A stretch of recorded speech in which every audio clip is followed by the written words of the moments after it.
Okay, in this tutorial I'm going to teach you how to download Composer in Ubuntu Linux. So first you need to type Composer. Okay, so we don't have the Composer installed in our Linux, so copy this sudo apt install Composer.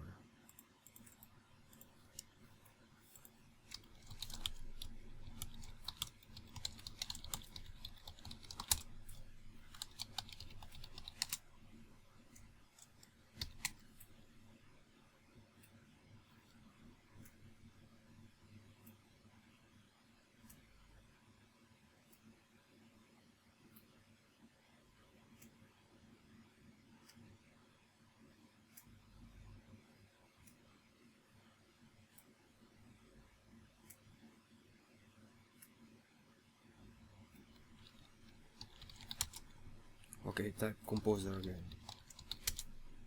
Okay, so this is how you install Composer in Linux.